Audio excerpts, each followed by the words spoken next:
მათეს 11:28 იესო გვაძლევს ულამაზეს მოწვევას, მოდით ჩემთან, ყველა მაშვრალნო და ტვირთმძიმენო და მე მოგასვენებთ. ის არა მხოლოდ დახმარებას გვთავაზობს, ის გვთავაზობს, რომ ყველა ჩვენი საზრუნავი საკუთარ თავზე აიღოს.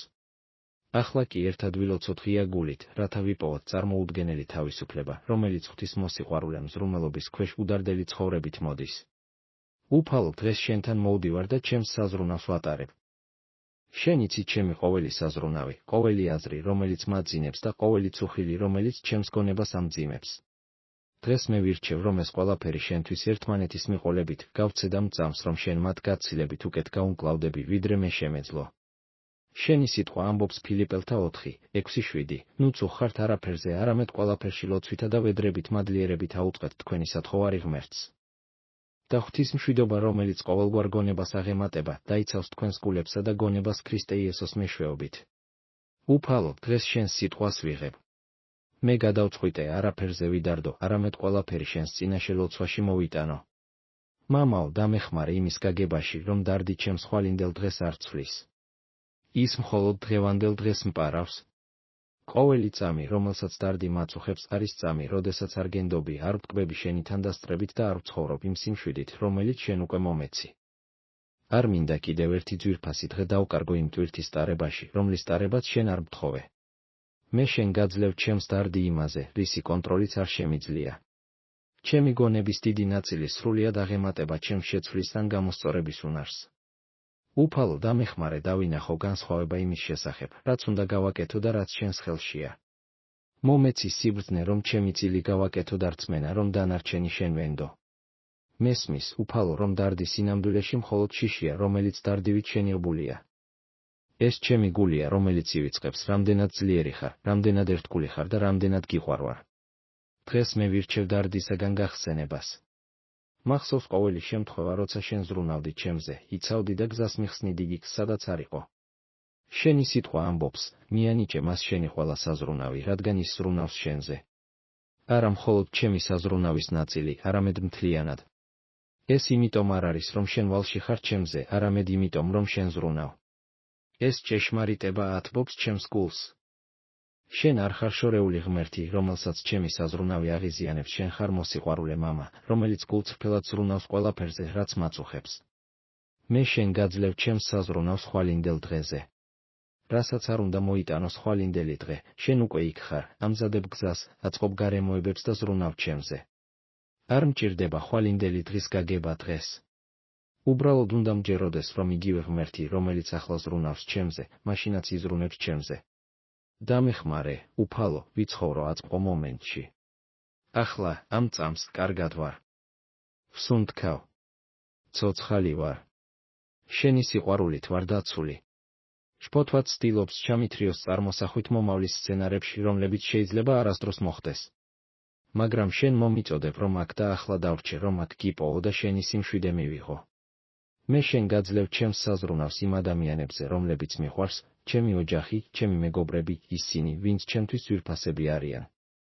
უფალო, მე მათ შენს მზრუნველობას ვანდობ. შენ ისინი ჩემზე მეტად გიყვარს. შენ ხედავ მათ საჭიროებებს, სანამ მე მათზე ვიფიქრებ. დამეხმარე ვილოცო მათთვის, არ ვიდარდო და ვენდო მათ ცხოვრებას, არ ვეცადო მათი ბედის კონტროლს. შენი სიტყვა ამბობს მათე 6:34, ამიტომ ნუ ზრუნავთ ხვალინდელ დღეზე, რადგან ხვალინდელი დღე თავის საქმეებზე იზრუნებს. საკმარისია დღისთვის თავისი საზრუნავი. დღევანდელი დღე უამრავ შესაძლებლობას გაძლევთ, რომ ვენდოთ თქვენ. მე ვირჩევ ჩემი შფოთიანი ფიქრები მადლიერების ფიქრებით ჩავანაცვლო. ყოველი წუხილისთვის, რომელიც ცდილობს ჩემს გონებაში დამკვიდრებას, დამეხმარე, გავიხსენო შენი სამი კურთხევა. და მადლიერება გახდეს ჩემი იარაღი წუხილის წინააღმდეგ. მე მესმის, რომ თაყვანისცემა წუხილის ანტიდოტია. როდესაც შენ გიყურებ და მახსოვს, რამდენად დიდი ხარ, ჩემი პრობლემები მოულოდნელად პატარა მეჩვენება. როდესაც შენ ძლევამოსილ საქმეებს ვიხსენებ, ჩემი ამჟამინდელი საზრუნავი ძალას კარგავს. დამეხმარე, თაყვანისცემის გზით საზრუნავიდან სიმშვიდისკენ გზა გავიკვლიო. შენ საზრუნავს შენთვის ვანიჭებ. შენ არასდროს დამიტოვებია იმის გარეშე, რაც ნამდვილად მჭირდება. შენ ზრუნავ ფრინველებსა და ველურ ყვავილებზე მით უმეტეს, შენს საყვარელ შვილზე იზრუნებ. მამაო, მასწავლე, რომ საზრუნავი ლოცვაზე მოწვევა და აღვიქვა და არა ტვირთად. ყოველი საზრუნავის გაჩენისთანავე ეს შეხსენება იყოს შენთან საუბრის, ამ საზრუნავის მიტოვებისა და ხელახლა შენდამინდობის შესახებ. ჩემი საზრუნავის ჩვევა ლოცვის ჩვევად გარდაქმენი. შენი სიტყვა ამბობს ესაია 26:3, შენ შეინარჩუნებ მას, ვისი გონებაც შენზეა დამშვიდებული, რადგან შენზეა მონდობილი. მე მინდა ეს სრულყოფილი მშვიდობა. დამეხმარე, რომ ჩემი გონება შენზე იყოს ორიენტირებული და არა ჩემს გარემოებებზე. როდესაც წუხილი ჩემი გონების კარზე აკაკუნებს, დობა მიპასუხოს და თქვას, ღმერთი აკონტროლებს ყველაფერს. მე ვნებ ყველაფრის ცოდნის აუცილებლობას. არ მჭირდება ვიცოდე, როგორ განვითარდება ყველაფერი, როდის მოხდება ეს, ან რა არის გეგმა მომავალი წლისთვის. მხოლოდ ის მჭირდება ვიცოდე, რომ შენ აკონტროლებ ყველაფერს, რომ ყველაფერს ჩემი სიკეთისთვის წარმართავ და რომ სრულყოფილად გიყვარვარ. ეს საკმარისია. მე უარს ვამბობ, რომ წუხილმა მომპაროს სიხარული, დამირღვევოს სიმშვიდე და ხელი შემიშალოს შენი კურთხევების დანახვაში. მე ვიბრუნებ ჩემს სიმშვიდეს და სიხარულს შენს მზრუნველობაში დასვენებით. მე ვირჩევ ვენდო შენს დროს, მაშინაც კი, როცა არ მესმის. რასაც მე შეფერხებად მივიჩნევ, შენ იდეალურ დროს ხედავ. რაც უკან დახევად გვეჩვენება შენს გეგმაში უკეთესისთვის მომზადებაა. მე შენს სათვალთვალოს ვენდობი და არა ჩემს შფოთვას. მამაო, როდესაც წუხილი ცდილობს დამარწმუნოს, რომ მარტო ვარ, შემახსენე შენი მუდმივი ყოფნის შესახებ. მე არასდროს ვარ მარტო. შენი ყოფნა ჩემი სიმშვიდეა და შენი სიახლოვე ჩემი ნუგეშია. ყველა ჩემს საზრუნავს, ყველა ჩემს წუხილს ახლავე შენზე ვანდობ. ბუშტებივით ვუშვებ მათ და ვუყურებ, როგორ მიფრინავენ შენს უსაფრთხო მკლავებში. ვაცხადებ, რომ არ დაუშვებ, რომ წუხილმა განკარგოს ჩემი გადაწყვეტილებები ან დაჩრდილოს ჩემი სიხარული. გადაწყვეტილებებს სიმშვიდის და არა პანიკის პოზიციიდან მივიღებ. ცხოვრებას ნდობის და არა შიშის პოზიციიდან ვუპასუხებ. მიეცით საშუალება ადამიანებს შემომხედონ და გაიფიქრონ, როგორ ვინარჩუნებ სიმშვიდეს ქარიშხლის შუაგულში. და შევძლო მათთვის თქმა, ეს იმიტომ არ არის, რომ პრობლემები არ მაქვს, არამედ იმიტომ, რომ მყავს ღმერთი, რომელიც ყველაფერს თავის თავზე იღებს.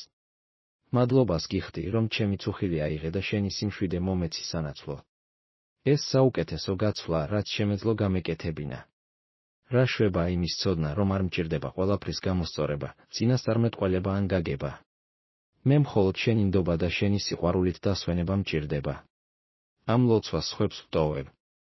მძიმე წუხილი ახლა შენს ხელშია. მომავალი, რომელიც გაურკვეველი ჩანდა, ახლა შენი დაპირებებით არის დაცული.